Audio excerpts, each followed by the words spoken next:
Arc sodium lights turned the night to day as far out as he could see. The zone had been deforested as much as was possible, the monthly chemical drops ensuring nothing green could sprout to provide concealment. Vast networks of pressure plates, sensors, video cameras, and other electronic monitoring systems had been deployed in the zone over the years. More than 3,000 men had lost their lives in the 18 months it had taken in the initial push to establish the monitoring network and fortification lines that walled the plague off from the rest of humanity. Even today, the zone could be counted on to kill at least a dozen or so a year, by official numbers, from work groups like this one tasked with maintaining it. They moved at a fast walk over the gray-green stubble. Running reduced the ability to fight and think to near zero, and considering their enemy couldn't move faster than a walk themselves, it was practically unnecessary in all but a swarm situation, or to get to a better firing position. Union rules forbid Mari from going into the area armed, though few technicians ventured out without at least a personal firearm. Mari had decided not to arm himself, though. He had no experience and worried that he would be found with the weapon and disciplined. Best to leave the guns to the soldiers. He kept his eyes locked squarely on Coulson's thick neck ahead of him as the group made their way smoothly and silently across the daylit sparseness. They made the steel pole at just over the 10-minute mark.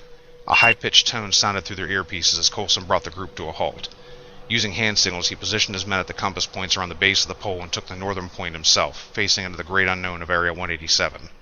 Without looking behind him, Coulson tripped the go tone to Mari's earpiece. The technician hesitated for a moment, swallowed hard, then threw his climbing belt around the pole. Mari scaled the tower, his childhood fear of heights falling to the onslaught of adrenaline.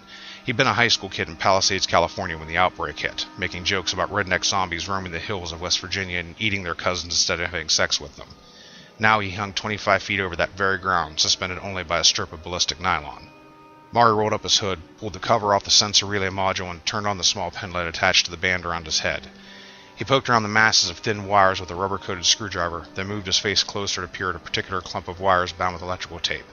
The thick, red power wire had a charred spot just beyond the tape, causing a short to the sensor relay and denying it reports from its clusters for a half-mile around. Someone had thrown this non-regulation repair together, obviously some time ago by the faded appearance of the tape. He prodded a bit more and found the long-ago tech had wired the sensor relay directly into the main power line that fed the light a few feet above him. The amperage coming through the pole's electrical service had been far too strong for the delicate wire, causing it to burn like a candle wick. Further probing showed the reason for the jury-rigged repair, a crispy blackened spot on the relay's motherboard where the live wire should have been soldered. He pulled his radio and stared at the multicolored buttons. Each was assigned a tone. Pressing two or more at the same time produced a combined tone, further widening the menu of commands and responses. The problem was remembering them all. Mari pulled the hard plastic card from his coveralls and read through the options, trying to find the proper code for emission scrub. He found it and pushed the orange, red, and black buttons together. The result was an uncomfortable tone of medium pitch, like three dogs barking in unison. Almost immediately he heard another tone. A quick check of the card and watching for which colors lit up on his radio found he was being asked for a status report.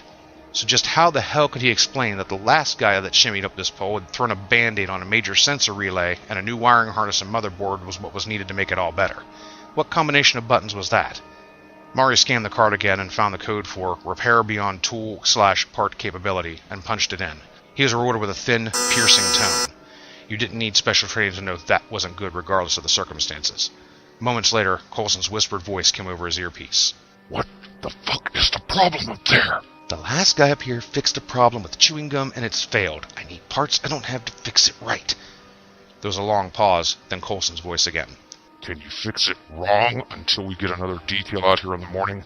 That sensor you're playing with is blinding control for half a square mile. Mari poked around the box, considering his options. I'll need to bring the pole down to do it. All the electrical in a given sector junctions off from the main pole. It's just our luck that's the one I'm hanging off of right now. Every pressure plate, infrared sensor, camera, light array, everything for this sector will be down while I relink the power supply to the relay. Why the hell do they schedule this shit at night? Just fucking do it, Coulson interrupted. Control, do you copy? Copy, Lieutenant. Technician, please advise. Shut down main power to... Mari looked around the pole for a moment before he found the brass identification tag. Unit 127 at 36 and 30. All services will be affected. Estimated time to complete repair? Just as quick as I can get it done, ma'am. Power to Unit 127 at 36 and 30 will be shut down in 10 seconds. Mark. Detail, we will attempt to keep visual for the duration of the lights out from other surveillance points in neighboring sectors. Use extreme caution. We will have limited monitoring capacity until the unit is powered up. Resume radio silence. Control out. Mari froze when the small hum from the large torch above him faded away along with its light. They still had some illumination from other poles spaced 50 yards to either side, just enough to make out the tree line ahead. That light did little to help Mari at this height. He pulled another flashlight from his belt and hung it from his harness, pointing the light into the control box to add to his penlight's feeble illumination. Mari pulled a tool roll from his belt, hung it from a hook on the pole, selected a pair of pliers, and started his work. Coulson could sense a tension from his men. They'd been in worse spots, but that hadn't been for a few years now. So far, so good, he thought. He kept his eyes moving over the line of trees ahead that marked the true start of Area 187, watching and listening for any motion or sound. Those things out there weren't smart, their intellect lower than that of most animals. But they could tell when something changed, when something moved or stopped moving, or when light that had been there suddenly wasn't. If there were any of them within sight of the zone that had been looking this way when the light was powered down, the sudden change in the environment could give them cause to investigate. Coulson cocked his head towards the wood line, his ear a better early warning than his eyes in the now gloom of their little part of the buffer zone. Mari snipped several wires, then put a screwdriver to the brackets that held the offending gadgetry in place. While his conscious mind was on its assigned task, his subconscious couldn't help but have great fun mulling over the myriad dangers of his current predicament. He paused to wipe away the sweat threatening his eyes with his free hand as his subconscious treated him to a vision of dozens of moaning zombies swarming around the base of his pole, glazed eyes staring up at him. He'd never seen one of them personally, but he'd seen enough television reports from the early days before the news blackouts went into effect for his mind to come up with vivid images to lend authenticity to the thought. He fought to keep his hands from shaking and stay focused on the job while the belly of his mind toyed with the idea of jagged, broken teeth tearing into his flesh. I can't believe they expect me to work like this. Coulson's head swiveled up to him just then, catching his attention. Mari's cheeks reddened at his area faux pas, and he turned back to his work just as a low buzzing sound caught his ear. He tapped on his earpiece, thinking that the speaker was malfunctioning or picking up interference. That's when he saw the dull yellow and black spots coming from behind an inspection plate. In moments, a small cloud of hornets filled the air around him, registering their distaste for his intrusions. He swatted at them and nearly lost his grip as several of the winged warriors landed on his exposed hands and cheeks, burying their venom deep in his skin. Pain shot through Mara as he struggled to keep his body against the pole. He reached for his transmitter and frantically punched the buttons as the hornets continued their assault, not caring what combination of tones he made. The men reacted instantly to the cacophony in their ears. 3 of them shifted to a pyramid formation on the base of the pole while Coulson fell back and turned his eyes skyward to the whimpering technician. Mari's whimpers turned to hoarse screams as his tools and flashlight fell from his lofty perch, pelting the men below as his cries rang through their ears from his microphone. Control! Control! Operation's a scrub! Kid's freaking out! Get an extraction team ready! A sudden tone, high and piercing, drowned out his words. Any soldier in the buffer zone knew that tone. Contact. Coulson turned to his former point and watched over one of his men's shoulders as several distinct forms shambled from the dark trees. Control? Coulson said, his voice still low and modulated. Contact confirmed. Get that extraction team out here, now. Fall back. Control's voice came to them. Negative, Control. We still have a man up the pole. Coulson looked up at Mari. He'd stopped his frantic movements but continued moaning and wailing, a beacon in the dark for the dead. Mari! Report! Damn it, kid! Technicians' communications have been terminated. Fall back.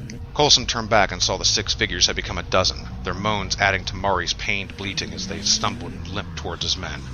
The moaning would bring more of them, the dire, maddening sound a precursor to swarming. Anything dead within a mile would come to investigate like farmhands to a dinner bell. They were closing, the leaders of the pack now less than 10 yards away. Control, power up the light. He could feel his men tense, the muzzles of their silenced weapons already drawing beads on their targets. Coulson cursed under his breath, glanced once more up the pole, then trained his weapon on the growing horde ahead of them. You heard Gladys, boys. Fall back. Port arms, go to batons. The men reacted immediately to his order and let their small submachine guns rest against their chests as they pulled back from the pole. Almost as one, they deployed their thick steel batons, the polished, blackened, and heavily oiled steel strong enough to crack a skull or shatter a vertebrae with a single strike. The crowd had reached the pole now. A few of them turned their heads to look up at Mari's dangling body, his own soft moaning crowding them around the pole. Control, we've got a tail. Coulson said as a half-dozen of them continued plodding after them, the slow-speed chase almost comical. Scratch the team, that'll just work them up more. We need a diversion. Get these guys to stop thinking about us long enough to get back inside. Coulson sighed out loud, his finger itching to touch off a burst from his weapon into the advancing zombies. Control, drop the bait on my mark, he said as he put his baton away and raised his machine gun. Mari managed to open his swollen eyes to slits. He'd been horribly allergic to most stinging insects throughout his childhood. It had been so long since he'd been stung he didn't even carry an epinephrine pen anymore. With the volume of stings he'd acquired, the little spring-loaded syringe would have been like pissing on a forest fire, though. The venom had swelled more than his eyes. His throat had constricted to a wheezing moan and his fingers had swollen to the size of sausages. He felt his weight supported solely by the safety belt, his hands useless now for holding onto the pole. He was dangling, helpless, with a chorus of moans pulsing up to him. Mari's mind was too far gone from the pain to register panic, but not far enough to ignore the predicament. All he had to do was stay calm and hold out until they came back to get him.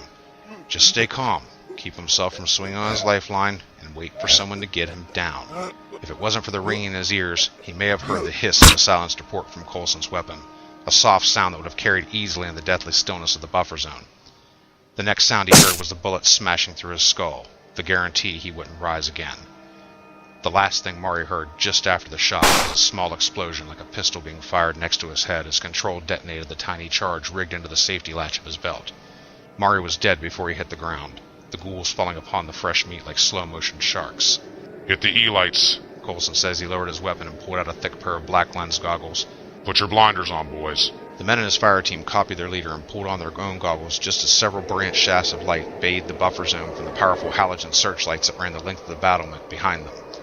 The light pierced the decaying eyes of the zombies, stopping them in their tracks and forcing them to turn away. Their heads turned from Coulson's fire team, they now saw their brethren feasting on the body of the dead technician behind them. Almost as one, they crept back the way they'd come, the scent of fresh blood from the human carrion drawing them to join the rest.